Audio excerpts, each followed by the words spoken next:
that the Earth was also not stationary, or that the planets themselves were moving. Okay, then the eclipses occurred and other such things.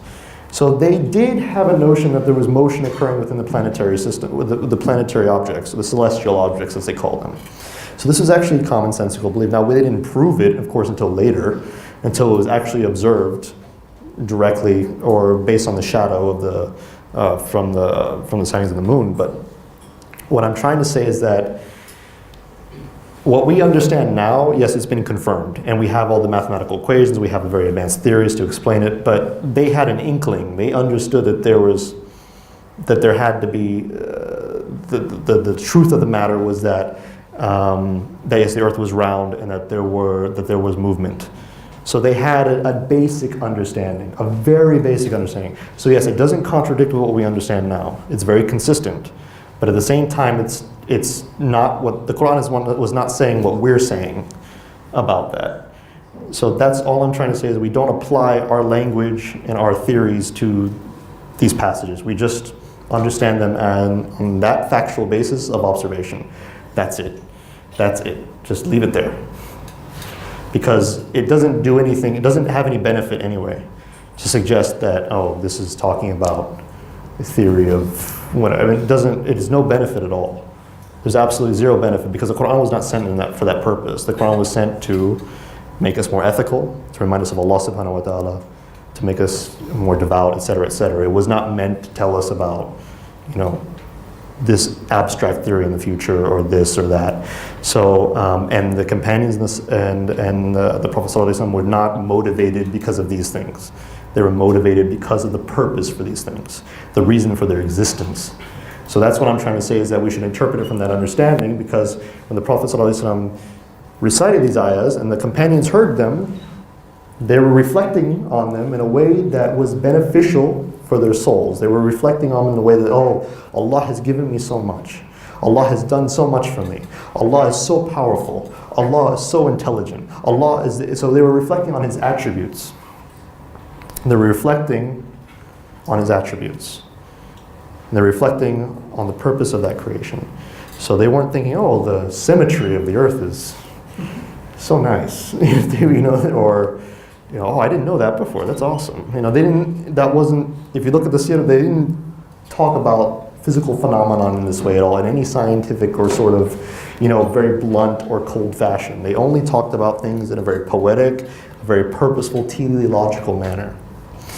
Okay, so I'm still going to stick to my guns, that I'm not going to move. And I'm not trying to be stubborn, I'm trying to be careful. Like I said, I do not want to apply unnecessary terminology or unnecessary things to what the Quran itself says.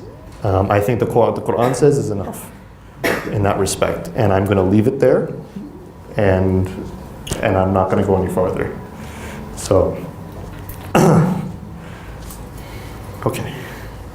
Can we go to number 3? Sorry. Number 3. We got 3 more to go.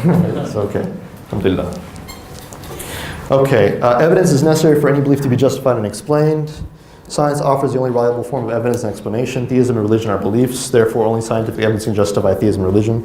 Similar to the previous argument, it's self-refuting because this is not scientifically evidenced. That's it. So it fails in that same respect. Can you prove that science offers the only reliable form of evidence and explanation? No, because I'm sure that the explanation for that is not scientific. I'm sure the evidence for that is also not scientific. But you'll hear it often, atheists will say this. They say, yes, we can prove science with science because science works. But that's a circular argument, and it's not scientific.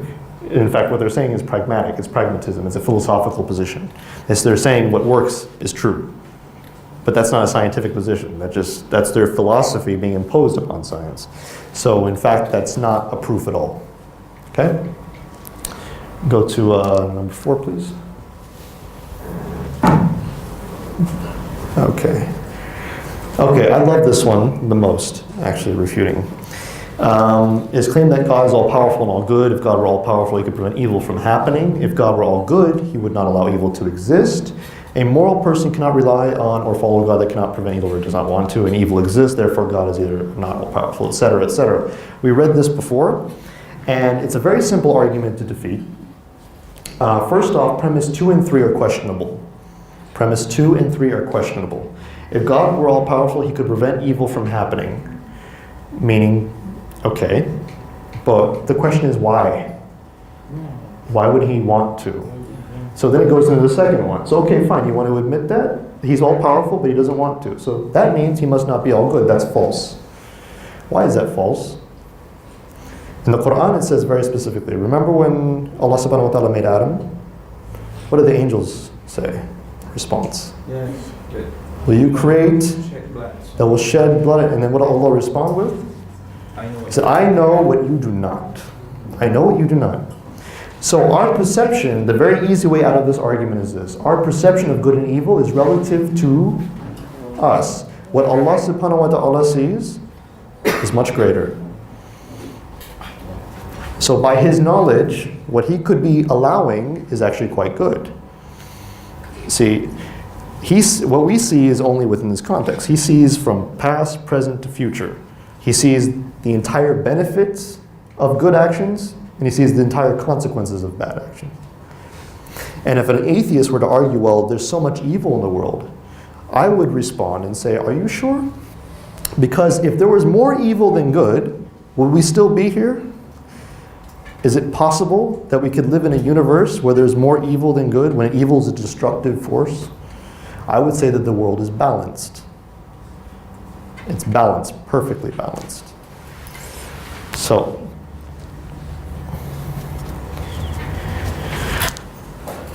in the suggestion that God is neither all-powerful or all-good, thus mankind should be apatheistic or should not care for his existence, is also false. It's also what we call a non sequitur. Non sequitur in philosophy means does not follow. It does not follow that we should not care just because he may be these things, which is not true anyway. Okay, there could be many reasons to care why God exists. It's a very arbitrary thing to say that. So, one more, okay.